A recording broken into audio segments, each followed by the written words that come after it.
क्या कभी ऐसा होता है कि किसी बहुत ही महंगे और नए कंप्यूटर पर काम किया जा रहा हो, मतलब प्रोसेसर एकदम लेटेस्ट हो, लेकिन फिर भी सिस्टम बार बार हैंग हो रहा हो? हाँ, ऐसा बहुत बार होता है। ऊपर से देखने पर सब ठीक लगता है, लेकिन असल समस्या तो कुछ और ही होती है। बिल्कुल। असल समस्या ये होती है कि बैकग्राउंड में इतनी सारी बेकार की ऐप्स और टैब्स खुले होते हैं जो सारी रैम सोख लेते हैं, और जो मुख्य सॉफ्टवेयर है जिसे असल में काम करना चाहिए, उसे चलने के लिए कोई जगह ही नहीं मिलती। सही बात है। और आज के समय में इंसानी दिमाग की स्थिति भी बिल्कुल इसी हैंग हो रहे कंप्यूटर जैसी हो गई है। क्षमता बहुत है, लेकिन बेकार के विचारों और भटकाव ने सारी मानसिक ऊर्जा सोख लिया है। और यही बात लोगों को इतना थका देती है। और अब यहीं से हमारी आज की इस गहन चर्चा की शुरुआत होती है। आज हमारे पास जो स्रोत और दस्तावेज हैं, वो शक्ति सेवा मिशन नाम के एक अभियान पर केंद्रित हैं। हाँ, और इन स्रोतों में एक पंक्ति है जो सीधे आज की सबसे बड़ी समस्या पर प्रहार करती है। एग्जैक्टली उसमें बड़ा साफ लिखा है कि लोगों में क्षमता की कमी नहीं है, बल्कि दिशा, अनुशासन और आंतरिक शक्ति की कमी है। आज हर तरफ बस तनाव है, बीमारियां लगातार बढ़ रही हैं और एक अजीब सी बेचैनी है लोगों में। देखिए, ये आज के आधुनिक जीवन का एक बहुत ही सटीक चित्रण है। दस्तावेजों के अनुसार ये जो मिशन है ना, ये इसी बेचैनी और दिशाहीनता को दूर करने का दावा करता है। तो अगर हम इस पूरी चर्चा का एक एजेंडा तय करें, तो स्रोत इस बात पर जोर देते हैं कि ये कोई ऊपरी बदलाव नहीं है। बिल्कुल नहीं। इसीलिए आज हम अपना 80% ध्यान इस बात पर केंद्रित करेंगे कि ये मिशन लोगों के मानसिक, शारीरिक और आध्यात्मिक यानी स्पिरिचुअल स्तर पर काम कैसे करता है। हाँ, और बाकी के 20% हिस्से में हम उन प्रक्रियाओं को समझेंगे जो इस बदलाव को ज़मीनी हकीकत बनाती हैं, और साथ ही एक ऐसे विशाल इकोसिस्टम या पारिस्थितिकी तंत्र के बारे में बात करेंगे जिसे पूरी तरह से मुफ्त चलाने का दावा किया जा रहा है। जो कि अपने आप में एक बहुत बड़ी बात है। वही तो जो भी आज के इस शोर शराबे वाले दौर में मानसिक स्पष्टता चाहता है और अपनी सोई हुई क्षमता को जगाना चाहता है, उसके लिए ये विश्लेषण बहुत सारी परतें खोलने वाला है। बिल्कुल। चलिए इसको थोड़ा और डिटेल में समझते हैं। स्रोतों में वयस्कों यानी अडल्ट्स के लिए एक खास बाउंस बैक प्रोग्राम का काफी विस्तार से जिक्र किया गया है। हाँ, और ये उन लोगों के लिए डिजाइन किया गया है जो जीवन में कहीं अटक गए हैं, जिनका आत्मविश्वास टूट चुका है और जो एक नई शुरुआत की तलाश में है। देखिए, होता क्या है ना, जब इंसान लगातार असफलताओं या रोजमर्रा के भारी तनाव से गुजरता है, तो उसका जो नर्वस सिस्टम है वो एक तरह के सर्वाइवल मोड में चला जाता है। यानी सिर्फ जिंदा रहने की स्थिति में। हाँ, एग्जैक्टली। ऐसे में विकास या आगे बढ़ने की सोच तो बिल्कुल पीछे छूट जाती है। तो ये जो बाउंस बैक की अवधारणा है, ये इसी मनोवैज्ञानिक ठहराव को तोड़ने पर आधारित है। मतलब नीचे गिरने के बाद वहीं पड़े रहने की मानसिकता को बदलना। सही कहा। स्रोत बताते हैं कि एक नई ऊर्जा के साथ वापस उछलने की क्षमता विकसित की जाती है। और इस वापसी के लिए स्रोत एक बहुत ही दिलचस्प अवधारणा पेश करते हैं जिसे द्वादश शक्ति कहा गया है, यानी 12 शक्तियों का जागरण।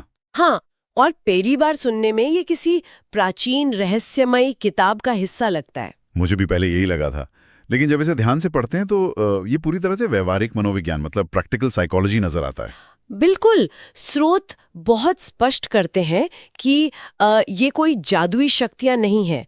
ये इंसान के भीतर मौजूद वो मनोवैज्ञानिक और भावनात्मक उपकरण है जो सही मार्गदर्शन के अभाव में सो गए हैं। जैसे कि आत्मानुशासन और लक्ष्य की स्पष्टता। हाँ, और इसमें फोकस और भावनात्मक नियंत्रण यानी इमोशनल कंट्रोल भी शामिल है।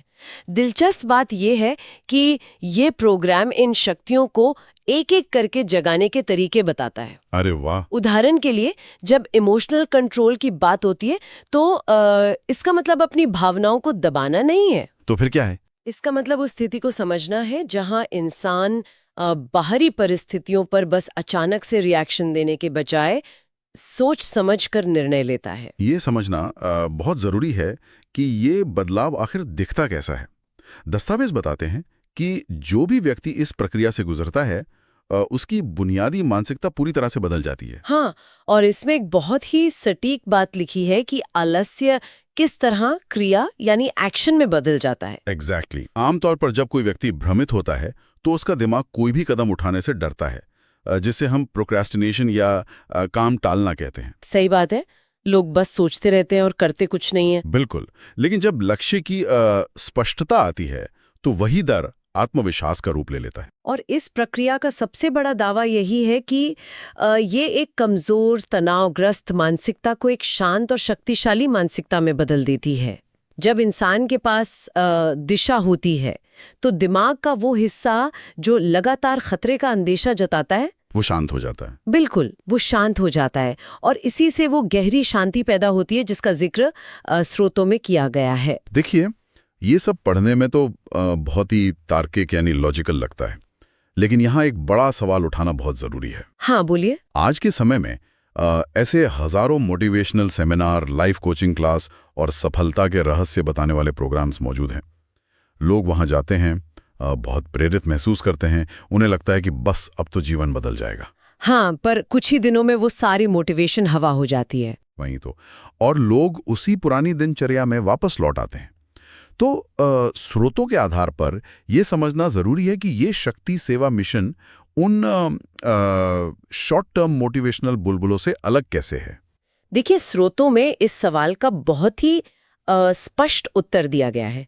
असल में ये मिशन उस केवल प्रेरणा वाले मॉडल की आलोचना ही करता है। अच्छा। हाँ, अगर वैज्ञानिक दृष्टि से देखें तो मोटिवेशनल सेमिनार्स क्या करते हैं, वो दिमाग में डोपामीन का एक अचानक उछाल लाते हैं, जो कि कुछ समय बाद अचानक से गिर भी जाता है। बिल्कुल। लेकिन ये मिशन सिर्फ थ्योरी के बजाय दैनिक कार्यान्वयन यानी डेली इम्प्लीमेंटेशन पर जोर देता है।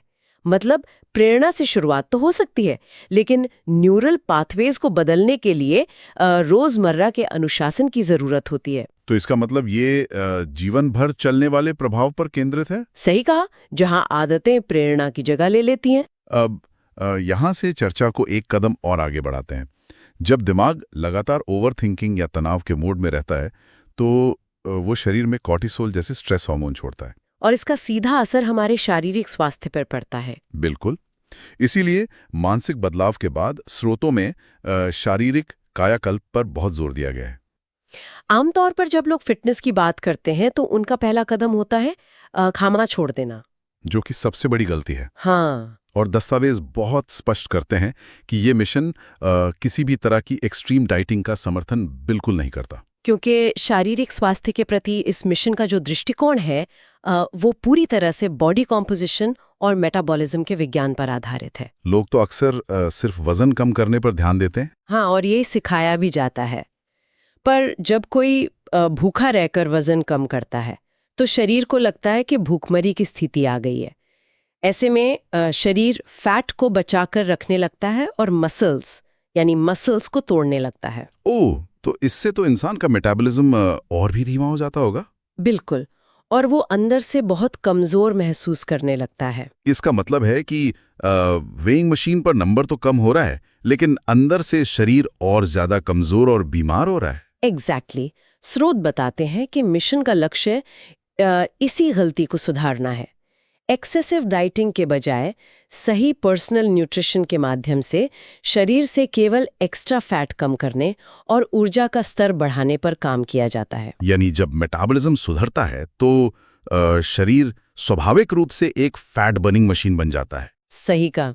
और इसका सबसे बड़ा लाभ ये है कि ये अप्रोच ब्लड प्रेशर, डायबिटीज और दिल की बीमारियों जैसे लाइफस्टाइल डिजीजेस के खतरे को बहुत कम करने में मदद करती है। यहाँ बात सच में बहुत दिलचस्प हो जाती है, क्योंकि अडल्ट्स को तो ये विज्ञान किसी तरह समझाया जा सकता है, लेकिन दस्तावेज एक ऐसे आयु वर्ग पर भी बहुत ध्यान केंद्रित करते हैं जिसे आज के समय में समझना और संभालना सबसे मुश्किल माना जाता है। आप टीन्स की बात कर रहे हैं ना, 13 से 19 साल के युवा। बिल्कुल भाई। और उनके लिए जो तकनीकें इस्तेमाल की जा रही हैं वो कन्वेंशनल तरीकों से बिल्कुल अलग हैं।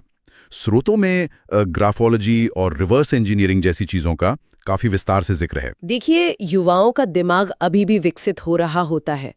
उन पर पढ़ाई का इतना भारी दबाव होता है और ऊपर से स्क्रीन टाइम या सोशल मीडिया की लत ने उनके फोकस करने की क्षमता को बहुत कम कर दिया है। ऐसी स्थिति में उन्हें सिर्फ उपदेश देना तो बिल्कुल काम नहीं आता। हाँ, वो सुनते ही नहीं हैं।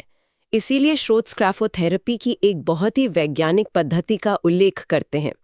आमतौर पर ग्राफोलॉजी का मतलब बस लिखावट देखकर किसी का व्यक्तित्व बताना होता है। हाँ, जैसे हम देखते हैं कि किसी के लिखने का तरीका कैसा है। बिल्कुल।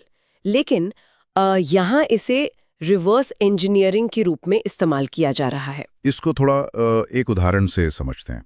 जैसे जब कोई इंसान उदास या निराश होता है तो स्वाभाविक रूप से उसके कंधे झुक जाते हैं और शरीर थोड़ा सिकुड़ जाता है। हाँ, बॉडी लैंग्वेज एकदम चेंज हो जाती है। पर अगर वो जानबूझकर अपनी शारीरिक मुद्रा को सुधारे, बिल्कुल सीधे खड़े होकर कंधे पीछे कर ले, तो कुछ ही मिनटों में उसके दिमाग को एक सिग्नल जाता है और वो अंदर से आत्मविश्वास महसूस करने लगता है। मतलब बाहरी एक्टिविटी में किया गया बदलाव आंतरिक मनोविज्ञान को बदल देता है। बहुत ही सही उदाहरण दिया आपने। श्रुत ठीक इसी मैकेनिज्म की पुष्टि करते हैं। तो क्या ये रिवर्स इंजीनियरिंग इसी सिद्धांत पर काम करती है? बिल्कुल। जब हम लिखते हैं तो वो केवल हाथ का मूवमेंट नहीं होता, बल्कि दिमाग की फाइन मोटर स्किल्स काम कर रही होती हैं। जब इन युवाओं को अपनी लिखावट के कुछ खास अक्षरों या स्ट्रोक्स को जानबूझकर एक निश्चित तरीके से बदलने का अभ्यास कराया जाता है, तो क्या उससे उनके दिमाग पर असर पड़ता है? हाँ, ये उनके मस्तिष्क में नए न्यूरल पाथवेज बनाता है। दस्तावेज दावा करते हैं कि इस कॉन्शियस प्रैक्टिस से विचारों में स्पष्टता आती है और एकाग्रता बढ़ती है। अरे वाह, आज के परिदृश्य में ये बहुत बड़ी बात है, क्योंकि हर दूसरा युवा एंजाइटी का शिकार है। बात बात पर गुस्सा आता है और मोबाइल तो छोड़ना ही छूटता।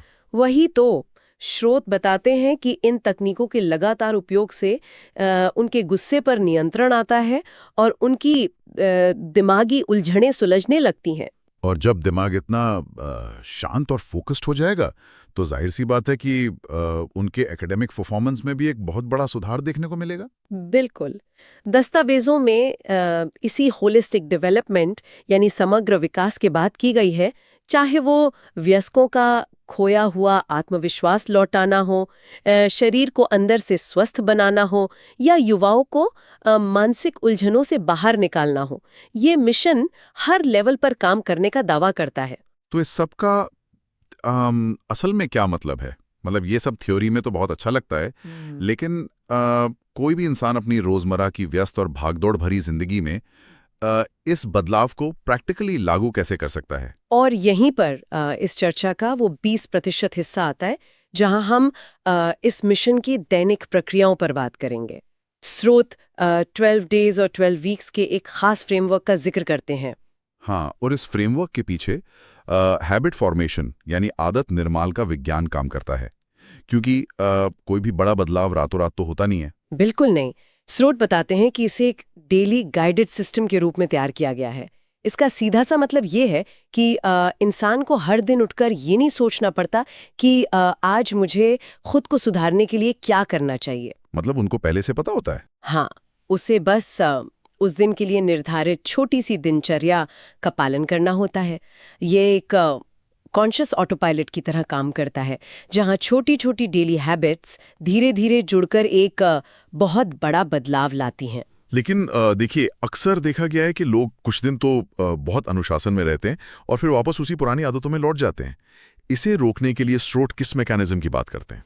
इसका जवाब उस जवाबदेही संरचना यानी अकाउंटेबिलिटी स्ट्रक्चर में है, जिसका स्रोतों में बहुत प्रमुखता से उल्लेख किया गया है। मतलब कोई और उनकी निगरानी कर रहा होता है। एग्जैक्टली। मनोविज्ञान कहता है कि इंसान खुद से किए गए वादे बहुत आसानी से तोड़ देता है, लेकिन जब कोई और उसकी प्रोग्रेस को ट्रैक कर रहा होता है तो वो ज्यादा अनुशासित रहता है। सीखने वाले पर थोड़ा हेल्दी प्रेशर रहता है। बिल्कुल। ये मिशन इसी जवाबदेही को प्रोसेस का एक जरूरी हिस्सा बनाता है, जिससे ये तय होता है कि व्यक्ति बीच में हार ना माने।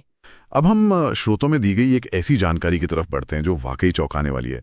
अभी तक हमने जिन भी psychological tools, personal nutrition plans और डेली गाइडेंस की बात की, ये सब सुनकर लगता है कि ये मार्केट में मिलने वाला कोई बहुत ही महंगा प्रीमियम कोचिंग प्रोग्राम होगा। हाँ, अमूमन ऐसी चीजें बहुत महंगी होती हैं। और लेकिन दस्तावेज इस मिशन के महादृष्टिकोण यानी एक बहुत बड़े विजन का खुलासा करते हैं।